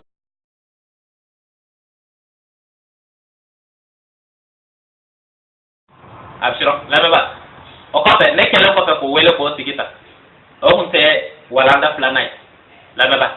a walanda sabana ko ejumai o ko ka butigi tu de o ka jago kelaw kana ita arabu do la baba wallahi ita arabu do fa ni arabu do qur'ana de arabu wele qur'ana sura kono tonan ayat bi kono ton wolo plana qur'ana ko de al a'rab ashaddu kufran wa nifaq wa ijda alla ya'lam hudud Allah hudud man sallallahu ala rasulih dama ba qur'ana ko de ko jeta kafir kontigo ane jeta nafi kontigo ko ya arabu de ni ngala yoro ko jonde jeta kafir kontigi wal ma jeta nafi kontigi afoko arabu aban qur'ana de ko qur'ana sura kono tonan ayat bi kono ton wolo plana lama ba o be qur'ana de kono absiro lama ba o kelo ko fe ni walanda sabana ke dimay mo ka butigi tigu o ka butigi tigu luga bara dimay no yi ko de ni te warda don fa sabu maroko warne mali war model kelete natana butigi tigi ba permete dimay kam ngade ni e ko de mi te fin songodo wal ma fere kala ere abare se de fa bi do yela o songo tan ne tan kan adi e ko de mi madrome duru aba ko e ko de madrome tan sabu e ko de te wardo ale nan ko qur'an ati warno ka banyo na devis de do asiro maintenant o profite o nyona ande fe ko ba ese ka mo ko escroquer walma ka to ka mo ko goshi kwa na ngo mana no de aka tere kala o jogoy a pa ka tere kala o kanai o e tere kala jogoy ala ka misre ka sui ni yeste do ala ka misre kona imana tala kona ala ta ba to mina wala harabi jahannama kona wallahi nyo fo wi la ba o anda sabat nyo wele ko sigi ka ne sabat fu muklale nyo je ngo mana ngo jon ma ko mo no kuma ne bolo ka fo mo de awalanda sabai mo jon mason arabu awu juma mason nyo wele ko sigi de salama mo jon mason toujours yo walanda sabadu ne klaro kelena mo ni ngo jon mason tolo yana aflama dame nye kolo ko no mo jon mason ko betona nye plana ko mo jon mason ko betona mo sarana ko maintenant mo jon mason la ba ko betona mo mana ngono ko ya wele fu ala ka tila sala ka ba ya wele fu si allah akbar nek la lendron arabu kelen wuli arabu to tela kasi ke grek cinema kana mera kana ambra te kwa wallahi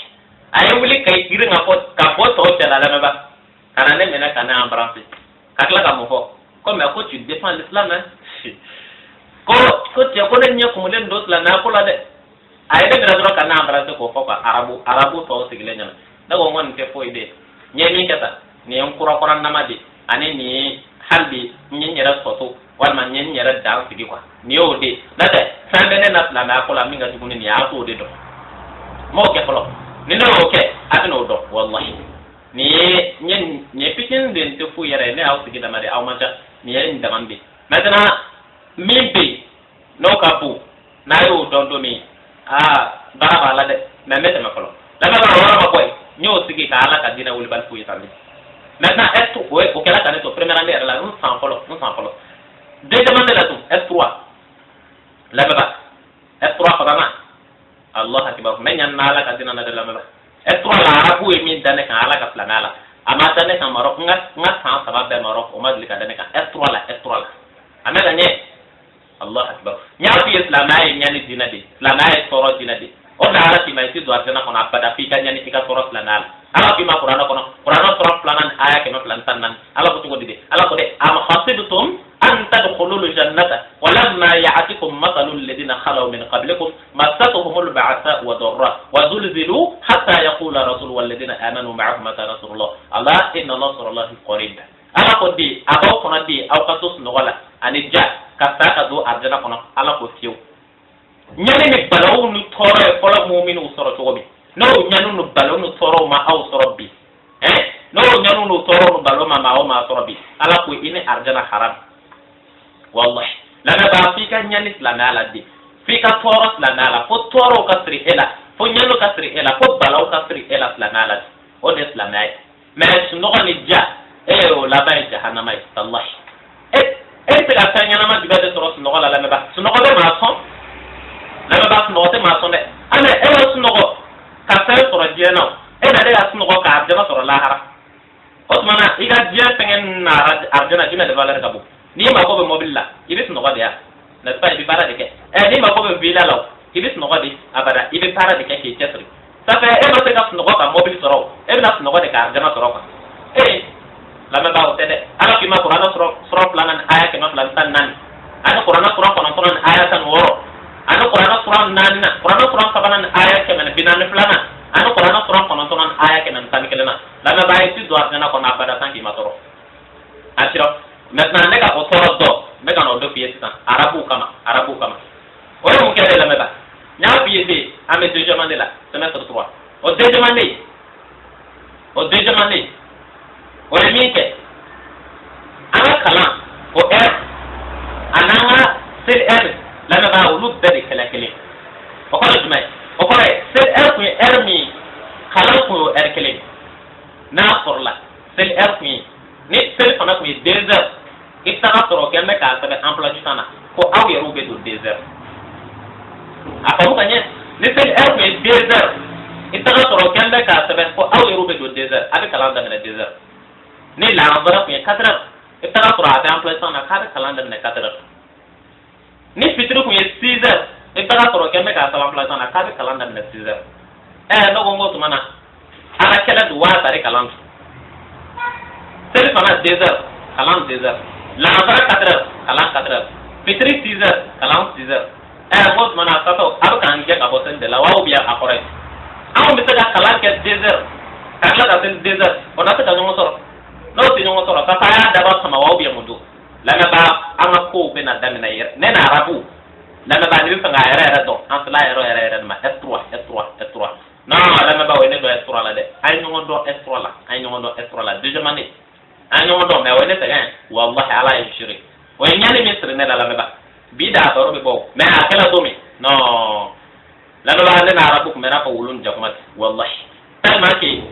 an kunti nyoma ya pada iba do module woro do ko me ibe module de matière wi kalam te woro kalam bul woro akana mi ke examen na ba nyoma dana o woro na lama ba itana qura woro de tan agana mi ke tumani sedam do to rotuma agana mi ke tumani sedam do na to rotuma se adu me ke de air flat ni do na kele na ko air flat bo mais ni la antara be ni do na kadra for air flat we air me we ko 6 heures bi ene ni do la be o 6 heures kele ngo fo ka ta bla atogodi masalan anga masanta seli panana ka ke 2 heures o ka be do desert na o sona ka do desert ka air plaqué o air me o 4 heures maintenant ni lanzara 4 heures o ka pa tibo ko fa ka sui aka do re ka pila ka la ko 6 heures la ba ye lanzara je sel fana je o bien ni sala fitri fana ma no fana kala ta ini ma farati la ba itisel soro ka ke o de la o be par la nyoma arabu marok arabu ka para nyoma ka ma ko mo ko ke sala na hal ni tisel na ra ko nyina na ko o fara ko sembe nga walandal atira ko mo ko ke sala na hal ni tisel ko musulman non pratica ko ke sala na era hal ni tisel ne o nyo de me marok wallahi nyo ko tigi do me nyo kana ko yi mo o marakat la nan yo wa utai ma o ma be kiti sel la nala ka prefin ala ka dina na mutlaqan Allah tarika na taala kuma chama taala ite sel ala ka dina na to ko la ala ka dina na kafiri ko 1.13 o a maroko don ba ni mi mason o tigi ga dawa wallahi la ma ba shi saka to ko sabu kira ko de inna bayna ar-rajul wa bayna al-kufr wa shirk tarki salat inna bayna ar-rajul wa bayna al-kufr wa shirk tarki salat Muhammadu kone ko sanin be adama dini kafiriya ni planga boyate sanin be adama dini kafiriya ani planga boyate ko e seli solide ni ma o ma tiseni kafiriye planga boy direct ayo be do marok don baw agla ta sigi ko femme ko mo wat ke planga tiseni ngoni dalu dimay nya fuyi ka ulban fuyi ko hey ma o ma tisala la kadina na la harabi jahannama kono kafiri di wallahi nyakuwe wallahi ngone mi ma son ako ti wele ne na ma bawo besama atiro ko mo ko kele be ko de Qur'an don wal ma ko de o de kalana ko o tanga dugina ko be dugorela ko e kaza de am be setat osmana na damba o chekene de law ata wele ko ne be am setat na ya wele na famia abina ne sora ko d'accord ko no chewele ko ne no chewele na sigi famia de bake ko na ye de bake ko na toro mo ko be islamai ka toro sisil wal ma ne mo ko be islamai ka toro ibisen wal ma ni islamai ka toro sisili ko o mana ke to ko no mo problem ko ita la aya wele ko de be aya wele ka kana ko ne be ni na sala ka ke tai ka ko mo ko bi ka to rete islamai ato ko ni mo ko bi ka islamai ka to rete tele o ko mana laban to ko man to do la ba amana de wallahi amana atsaga na iti tela ala ka dina na to ko flati la ka afriko mete ma folo la ba no ko ni ma farati no be tan ke to ko ni mo mi ma farati fa mi ke no shi o be na iti seli wallahi sabu ni sel ni corona ka seli fana corona ni seli ato ko kala eri la bara corona ni kala eri apta corona ni wona itala kala na yoro mi ba to seli fana tagala la bara tagala tade ikaseli eru tagala kwa iyara ni shetana wulli la drom kiba ya kai ibi seli tweet no kele la kle folo yeseli nutri kle flana yeseli nutri la ba shetana be faraka iti yara soro bele no ko mo hey wa akasa mo ke chugo donpi ni ye ko moda do e ki segere akasa ka kumbe jona ya na kana taka ki buluda no ko esge nete nyen parce que ni ma paratia itinye o yechan me mo gore tinye ikeme mo gore ka alai wallahi no ko ngore ni ne ma mo paratia arabun be na ko tene ma ala kula ko wallahi no ko mo hey karamago kante dolba marela c'est droit kala na ba professeur mo metru ma ngo hey ay to ngan ko sifla ko anda nga pour que to daga kala ko soni ananga sero te kan anu ta ne ma o ta ko me neta na figala la na la de abadan lezi neta na figala hale adama gana neta na figala jomo islamia wallahi hala adama de ga fa neti na figala jongo islamia obo to wa mi fanana am tise kana selike atoko di kakalanke ka sel r3 o tise ga ki deja au kwa arabu jamana ko islamia ba fe sel r rumena tani kala r net o ma do o r kelema ka double mot mana ngoy mot islamia ngobo meshi ame mi ke se ba do wo meshi ma ko do to ko mais ni sel er be na ni kala eri mishi ibi ka kala to yolo ha ni ma to be kama nti ne pali kana kala nge nti ne yere pali ika ka ta me ti ka kala nge me mishi ne kene ne tanga sel ke folo ne kala nga sel la na do ne ni so re sel la me ma so da ne wallahi ngoni ga kala na ne sel fana ta ne sel fana 2 heures pile mishi e fana ga pour 2 heures pile won mishi kanere ne ga ku ne bi ka pour to folo ne ta ala ka farda di folo me ta ala ka selike ne kala ala ka sella ala yishire mena ne kala ala ka serla nche nin nana dani kala ertomi amo to ndafa ne na sura elkere bana me erkele ngai amena nya ele meba ngwa ke tamshi misho ko kai ko sadir metru woro kuru woro pa mater woro apa mo ganye ko ai ko mana ko ne o ke ko to ou bien ko ay ko ni ale dola ka neto ko neto do be no ko mi ngo seller do be ko en tout cas pas en metane no wa ke na ko la seller be na sura me classé de kono ne seller cela na ko ngom je ngai be ne ta seller wallahi na me permission ni no fe la me ba de apitin asuma mani a damene mani o meso sabo ko tele do o meso ba mais anta ga nyete on a rande do sabo wati be ne de ta me kan ta a vire quoi c'est là que semene ka to ko mi market taw kalam titui me kalam to imba a mono ne kalam na to seller be me kalam tiga meseli ne kalam na to seller ma me seller na to kalam da me kala repousser ka seller ka to kana o to me na ko ay tar la je suis pas régulier pourquoi c'est dû à mes heures de prière o yo de marquer na ka désormais o ko tala be kon ni ne tiddo ni pay ne dadu la kana to ne kele tiddo wallahi ko no ba kedu ko ne ko na zona ko de ti botan ke demaro ko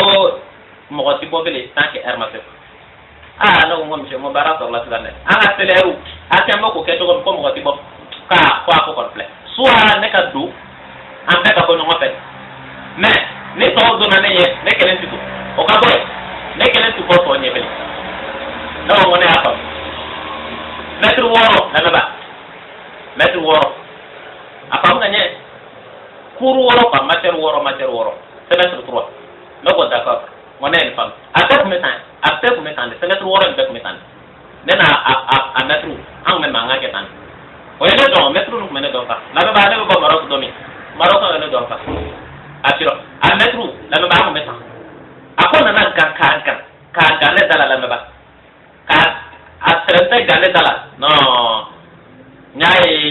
ne nyai mi la me ba ne kala e ka tui o ko ba do ne fe de ma ma pa kuru po e sida wala ibado ne ka kala akoba gele de makotala maintenant estoina la me ba ne kala e ka tui wallahi nyai kwali university ka e ka tui ne kuru mbeke kametu ne se ka ta ko la pourquoi ça ne ka sel rb ala ka sel r wallahi ne ala ka sel r mine ka furtui wallahi ne to abi ta ko la ne to so ne ta kala ka ro pourquoi ça ne ta kala ne ka sel r mine soro kala na ne to ko supporter asiro la ba ne ala mine ka furu woro betui a woro be nya woro betui me to ka to so obe kala ke kana tui obe fende ke kana tui wallahi nani propuga kan nyona tan nya ya solution mi nga kala nga tui me ka ko ne ka kala ta kala ka selere ka tui o ti dasti ne kala ka tui kala ka sel ermine la me ba ne kele ko meto so ne ta ka kolla wallahi ne na fa na ay bele ngo o marok de kala ka mali wele walma ko obina almami kama duru wele malla ko formet la nala mena nayo wallahi mena nay la me ba ona ko ni tola so ma kalanke ma taga kalanke be quoi module woro f3 la me ba akola la so got propos fana ya do sabo ko mena do déjà ne bana do ya do ne ta bele ko la o so mena ya do agela ro to e dimay examen mate la me ba examen la ne ta kala mo ne examen ke si allah akbar do be uluma kuma ule aso ne examen ke dobe uluma kuma wa to da examen ke kwa e bi nyimon mi fana to adna mata mais na de tawato de examen ke allez de ni ko mais monsieur n'êtes-vous pas allé prier aujourd'hui allez ni ade ko mais n'avez-vous pas laissé l'examen aussi au profit l'examen aujourd'hui au profit de l'heure de prière e bo corona la ba ko sumana ko monsieur ko nedu nana kuru ke bi atoko di donc nana examen ke bi ko mais na ma se ga examen to bi kata ka sel wallahi arabu de bukan nganu fone arabu la nal ko to bi ko ne de ka kalam fi ko parce que kalam de nan sel er ko kata ka sel ko na ko bi examen bi ko munane ma examen fi kata ka sel ko na o kama de fanga te ke mata ka sel bi wallahi suma wallahi ka imata ka sel bi si ala yin shiro ya toro ne sel la ka ba sadra kuma ma chaka ndago ngom je ngi ya fa na ma ko kuma tama na bolo ne mi ka course c'est vrai ne na ka examen da ma passer nto nga examen passer aban je n'ai rien dit ngom je ngo char la anga na kuma cha a to anga mba anga examen ka anga bonyo ko kan chenkeno ako da ko ne ya isa ne ko kalan de bwana de bolo wa ta de bwana de bolo sa ko jabi l'importance des études ko ya ne ma ko examen tu ko ne ta c'est le connaît important c'est ça là comme c'est ngo hal bi bi tiru kuy angana no kuma cha ala e tan do ka ba donc angana kuma cha la ba ko naga tan si ko naga examen mais ya do module woro de do la ba o module woro si nya a valider sans rattrapage atiro nya module woro la ba nya be para nyonga ka valider sans rattrapage hal module kelente la ba module kelente matière kelente ko day matière mi a rattrapé ko matière fi nya valide question mi la ba mana notu te fi ka binde be moro ne ka semestre mi bo na koy ne ka semestre mi ngo en ka na pe o yo semestre bi S3 ne ma no na sura mo no na sura SN ma no na sura SB la ma no na sura S4 la ma no na sura S5 na ma no na sura S6 la ba S3 wallahi nya valide direct son normal sans rattrapage moi le mi do fana la ba ni tagala mo kele de la mi de dans section B sans rattrapage o kele ko ta kala no peto keke ga de la ba kele S3 la ba o nya de terna la S3 la de asiro mais ni ya kala ala ba ki sa wallahi ako la bana sande nya valide de sans rattrapage asiro o ka boy ko S4 fana na o ko ko metande fana R kele wala ma R blanc me o fana ko metan na ko ngoko ambe examen to mo cours fana suite no fana validé katana S5 fana na kele fana bi o fana ka R fana na ben sel R o ka sel R ato ka R fana na ben sel R no ko taara la halbi na se ka cours ka sel R suite le fana ko hey ko ka kele ko les absents n'auront aucune chance de valider le module ko ni ne khala ne bola ko kana tagala ko ne te module validé quoi wallahi akmodi ko mo go kala asan ite module validé kala ko problème do ko mais aduna module bele do c'est erdo no ngon ko be gela donde fa fa ngate der tu module kama no wongo hay mishi ika module ta def ta nga sirke wallahi nyo fa ngadro nyaka fufu na tena mi telere ne ba so ne ta nga sirke mais examen bana da ba S5 a be ko module woro di a module woro na la ba S5 Allah akbar nya goshi yara ne nga kalam ke to ko ne ko do be ne don sala ba nye module kene mi a raté o ya le ga module ma se ko de valider la ba afam ganye yara ko déjà ko ni ma course 8 a valider la ba module to zuru nya be valider et puis mana no te da no sinya na mo maintenant ale ga module kene la ba ma valider ma son ka valider c'est-à-dire ma se ka valider quoi pourquoi ça bu yara ya fondon c'est wallahi ay ko be de ma 8 sur 20 de ma 8 non valider quoi 8 mais la ba ne ga 8 soro o tene ta o tin dape wallahi kalana olum no tinu na nyona la ba prof to songo nyona dina maka sabu ne ta nyona no to kala nyona ke papi nga ka di prof ma mi be ya kala traka la ba 8 tesa ne ba do mi se ba do 8 de wallahi mais dro mi semana comme ako ira bola kala masa no ko ba de mo mi je mo ne bola kala masa mais me ron di ma ko e tesa la ba mona ala mason ou bien mona ala son ne ga 8 soro alors que les 8 sera ala de sababula la ba mona ko kala ya do ala c'est un belade na ala c'est un belao mais mona le mi ga ko tuyi ala kamao mais pourquoi ala kala ka son mi se kala ka 8 ne ma ne ka module ma ka valide mona ala ma mi se karaba aka 12 wal ma noti do na ma mi se ga dam mona ga module valide pourquoi la ba kharabe ni bela la ba kharabe ni bela wala ne nyongana ka ala ka ko ibana ko do la ala kama ala o do Qur'an kono Qur'an suram biworan jurna wa man yattaqi la yaj'al lahu makhrajan wa yarzuquhu min haythu la yahtasib damba ni tara kasra ala ne ka ko do fi ala kama itinin sa ola bada wallahi ni tara ala ne ka fefe fi ala kama lana ba fa ala ka ki wasa wala de ko be wallahi akira o ko be lana ba ne ko makan ko be da karam fi ala kama o ko be ala ka son mi sega wit nema iba do parabola de parabola o parabola mai lama bane ala ko son mi sega wit nema na ala ko son mi sega 12 wal ma ono tuna nyora nema e ko tene yesi so metana wajulu mi ke na ala ko son mi sega module valide ka mi sega raba ka module valide lama ba inya ne ga video la sur YouTube e ko tashi asiro metana ko o parabola mai o parabola mi sega wit inde kama lama ba sabu ne nyora kala ne la meba ya so jugade kwa wallahi ne nyora kala na tam ya so jugade mi se ba witi inde kama ina be video la tande ne la video me YouTube sans be video bio lo blabo nta da do er abe anglais la abe français la abe boranga na nta da do abe video bio lo blabo sur internet mi se ba witi inde sans fait essaye mi se ba witi inde ko fa la meba video ni bekela de mi se ba witi inde ko fa et puis a chama be ne la fe ka nyesoro wal ma taketa la ba ni nyongona no de do quoi après essaye mi se ga witi de no sakela essaye ko parce que ne ko ma ke video ne ko ma tangan be ke audio de ko ma kan dama video ko se maintenant mi se ga witi de ko fa la ba video ko ni tangan nya ne ga video la ke kala mi se ga witi de kama wala de la de ado ala so na de mi se ga witi de ma pourquoi ça ko la ba witi vidi ay minye hani mi joko ye band na ma ko to nye yera ko la ka esa video bio la nta da do ere la ba o pede be internet sans fait o be kala de ni ka witi de ko fait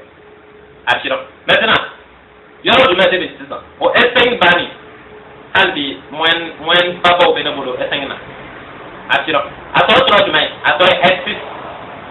o ya la ba S6 fanana ako mantata anyo kala acheve direct o ko ka da mena S1 SB S3 S4 S5 S6 la ba per valider la di maintenant là on sigla da duma de ko non ngam ko sor ko la ba o yen de la mi nay nde la mi na o duma de o de sadr ne fi kaba ko ya ka passer tama o ko tena ga ambition classe ko na ka passer là ina ko ka pagi sorata non am be toujours am be bele de ni wal ma topu première walma majoria walma atoy amul de fixer mais c'est pas ta passé la passé c'est mo enduro de la mera o ko rek may o ko rek ne nak me bagike ma bagike pour que ka bagi soro yi ma ko me fan de la information pour la ngono o bo to wa téléphone na hal licence en claro mina la meba no e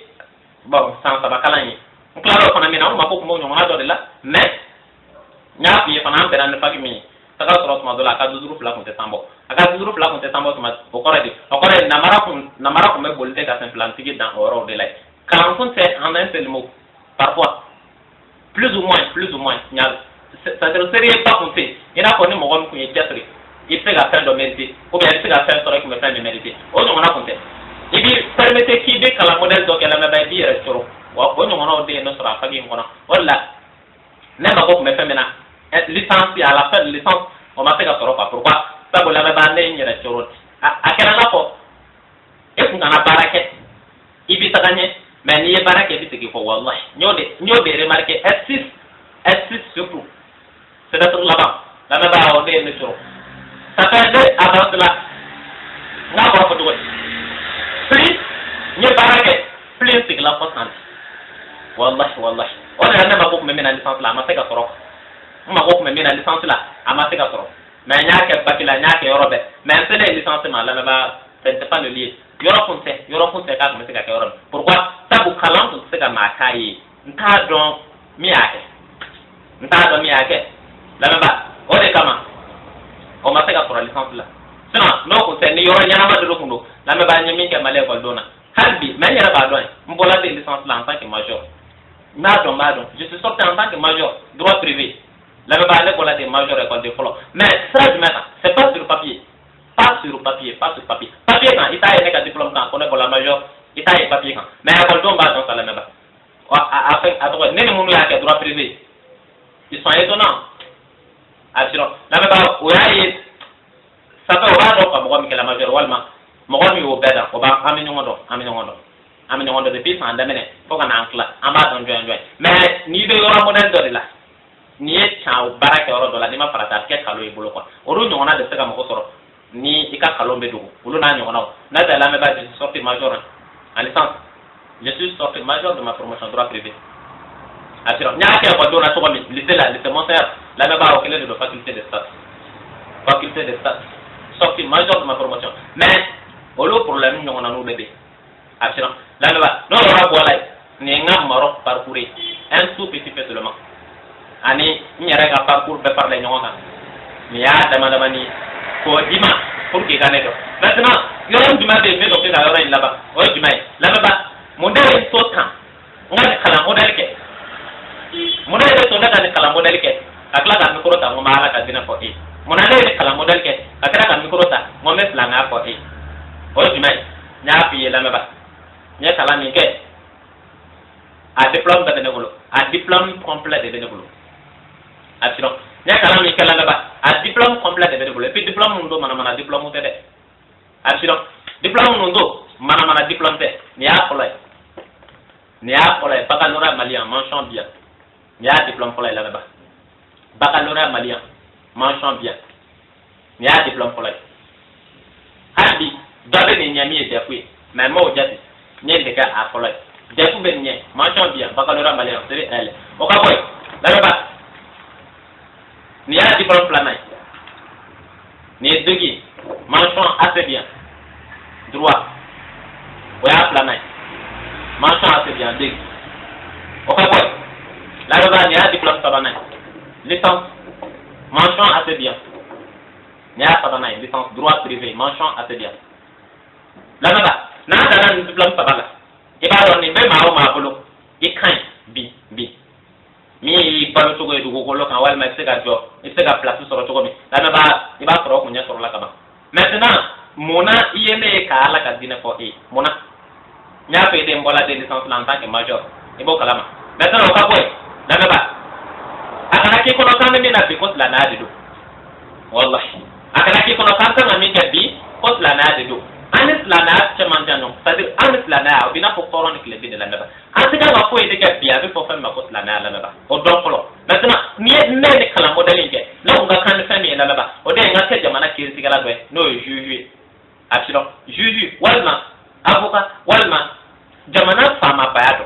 fama bado na kunga ke wi ou bien tuma dola président walma ministre walma jamana commissaire uluna nyongona ngate jamana fama bado mais la munana ne kan agri on no munana de kala model ke ya diplôme bayde ya sababay la ni de tout ce fait na maintenant munana ni betui akla agri ala katina no fait la ya ban ne la na ko te kele ne ni shite ko ne mi soro la na tra ka oti maintenant ne min da soro de kalan de traka maintenant on a ne min da sui kakla ka mi ko ta mo mala ka tina ko o jume la me ba ala ka tina ma de ala ka tina ma de o la ala kan ka ambe wole qur'an ko no kan be ka afri mona sabu akoka apa qur'an ko no qur'an sura durna ne aya binan nanna ko jama kulu makiti na ala ka qur'an digile kan ko jama kulu be makafiru la meba ala ko qur'an ko no apala de ka zombulo tige zomati ka amfi zombulo mati ka amfi ala ko qur'an ko no apala de ka jina kala ni mafuru ka polo ka gene ke mabula ko bla o ba ka amfi ala ko qur'an ko no apala de ko jina kala ni furke akla ato mi mo ko ni furke akla ka jina ke ko tigi do diga ko no ko bonni fara ko fa la meba o ma ka amfi o kele ko fe ala ko mana kan be kafri la meba ko mana ale amalien pe wele kan be kafri pourquoi saba ma ko ngakiti no qur'an la maba kiti matiga no qur'an ka jamana kono de ala ya amte wele kafri maintenant ala ko kuma ko fe ani gunom mene na ala chekama ngoma sama de mi ka poli jamana fama baya no fe no e jamana president no e jamana ministre ay no e jamana avocat ngone sente ola asiro ne sente ola ne ya kalamba be ne poli jumere kene no fe wa ala ka dinai wallahi ne ya kalamba be ne poli sekere mi no fe wa ala ka dinai be chocho asiro wa ala ka dina be jo sokomi me pa na ke jamana president pa na ke jamana ministry pa na ke jamana avocat do wal ma pa ma bado o tene ka ambition hal ambition de menena ni ko ne ka ke États-Unis president ka ambition bla ne ba fi akai jamu mali president ni ko ne ka mali president ko mi mene ko no ngabla mi mene na ala tenga bokola la me ba ma fi mali president ta me mi mene na ala tenga no la mi mene ko no ka kala o tega bla mali president kama asiro mali president ko ka tege ola ya kama mali president o bogo ka tege ola mi menen alate ola da ba fiede mo c'est l'ambassadeur du royaume divin sur la planète terre ya do mali president gratuité belede o sega do ko la ba ne beke la da ala de kadina kama wallahi atino ni me kan beke ala kadina de kama mdu ala ba do o de la ni ya ala kadina majo moyoke sabu bede grina palu to no feka ala kan dina sui da ko meke president da ko meke ministry da ko meke senyera ko da ko ngata do kan se kan blanga nyera balu maintenant jol mena ala kan dina jol boy ala kan dina ma jo ala kan dina bina era jo ata era jo abe ben o de ala kan dina bina poko ima zombo le tiga toy ima jena kala bugo to ni butan chen kema ima jena kala duete dinga kono ka bonu fara ko ka fa mona sabu mo go girina de o balu chugo do no ka jiya balu chugo ka ala kan dina tui la me ba o kala o make o kala de girina de mbi balu chugo mi ke de mana matake do wal ma mi ke de mana fa ma ba do me ala kan dina la me ba o bena poko absilo la me ba o de la no pa ala ma ngoma sam de be mara ke ka dina jo ka ne ke tere jo dugu bolo betan fo ka la hara jo ma se ka sama ni ba ko so ni kembe kan ka siti chama la men i ba soro o kuma o de kan tan ka tegi fi ka tan ne da la ba ya la munu bi jaw boli wallahi fi ka tan ne da la ba ni chaw mi ma o se ka jo wallahi sabu ne ma sabu nyongo so wallahi asiro ese ka ne shike la ba ese ni beke ese ni ke mo ko shide la ba na tigi mi de jamo ala ne ni ke tayar la ala kama la ba hali ma ma fi ba do kon wala kon tan to yi asiro la ba ni afta de ni nga parcourir ka fi de nek la kan parfaitement et régulièrement aussi klala nga kalana mais ni ay def kan ala ka dina fi ni ndebe ko to ko ala kan kampe wala qur'an ko no kampe kafri mona saba ma son ka ala ka dina jo am bol la de am bol to ko no fe ananga jeng lan to ko mais ala ka dina abada asiro la ba ama ese ka walanda ese ne ko da ko ne dama mani ne da bunya me fiye ni yere ba kunka atiro nya fi ne ne to ko Ishaka Darsi Isiaka Darsi atiro mbamba o mutoma to ko Rokia Bengali achama to ko Tanzil di Yusuf Darsi atiro ya chama don sisan ne ba ko fe ne ba dile made ko fla de kama ki kam don ay ni ko be ne fa fa ala ka dina no na nyono ni don bay ni o ma ben wal man ni ma ko be famina c'est-à-dire ne ba fala de pour que nyere ka do ni ma ko be na kan yi ni be jatto gon ne ba fala do kama la baba akma bi silo otma de la ni ko ko la tagay aklo ko ma ba de kana no yi Isiaka Darsi ka bo siga to marala ka bo siga to dugu mina o clelay an siga to tay kilomètre binanzu abe siga to no ko tala tet no kalande karamo gon tay wala ne ba ko pe ay fa ko sisan ne tom kenen be fara na ka kira ma mi fo otma na don ba bismillah ko pe ne ko aklo kira tagay ala ka wasi wara iram